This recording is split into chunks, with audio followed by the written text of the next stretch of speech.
સુરતમાંથી વધુ એક વખત ગાંજાનો જથ્થો પોલીસે ઝડપી પાડ્યો છે।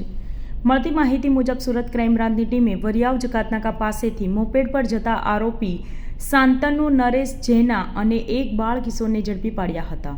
પોલીસે તેઓની પાસેથી 3.3 લાખની કિંમતનો 30 કિલો 300 ગ્રામ ગાંજાનો જથ્થો, આ ઉપરાંત એક મોપેડ, 2 મોબાઈલ તથા 2 નંગ થેલા મળીને કુલ્લે રૂપિયા 3,64,210 રૂપિયાની કિંમતનો મુદ્દામાલ જપ્ત કર્યો હતો।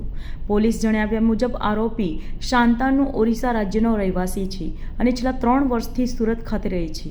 આ ઉપરાંત તે સંચા મશીન ખાતામાં બોબિન ભરવાનું કામ કરે છે અને છેલ્લા 4 માસથી ગાંજાના ધંધામાં આવેલો છે। આ મામલે વધુ તપાસ સુરત ક્રાઇમ બ્રાન્ચ દ્વારા હાથ ધરવામાં આવી રહી છે। ડ્રગ્સ ઇન સુરત સિટીનું એક અભિયાન ચાલે છે।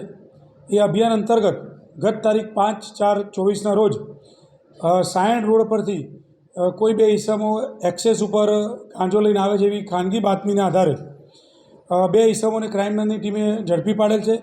જેમાં એક્સેસ ચેક કરતાં 30 કિલો ગાંજો જેની કિંમત 3,03,000 તથા એક્સેસ કુલ મળીને 3,64,000 રૂપિયાનો મુદ્દામાલ કબજે કરેલ છે। જેમાં એક આરોપી જ્યુએનઆઈલ છે, બીજો આરોપી છે શાંતનુ નરેન્દ્ર જૈના, એક કડોદરા રોડ જોડવા પાટિયાનો રહેવાસી છે, મૂળ રહે ઓડિશા જિલ્લાનો રહેવાસી છે।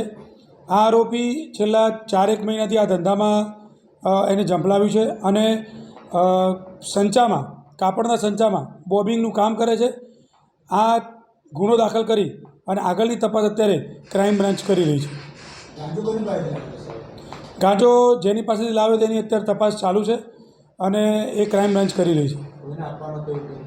એ તપાસ આગળ ચાલુ છે, એમાં વિગતો ખુલશે। હાલ આરોપી રિમાન્ડ ઉપર છે અને એની તપાસ ચાલુ છે। આ આરોપી અત્યારે હાલ તો એની તપાસમાં પ્રથમવાર લાવ્યો એવું જણાવે છે। છેલ્લા 4 મહિનાથી આ ધંધામાં એને ઝંપલાવ્યું છે, પરંતુ રિમાન્ડ દરમિયાન જે વિગત વધારે ખુલશે એ આપને બ્રીફ કરવામાં આવશે। આરોપી પ્રોફાઇલ એ સંચામાં કામ કરે છે અને બોબિંગનું કામ કરે છે, કાપડના સંચામાં નોકરી કરે છે।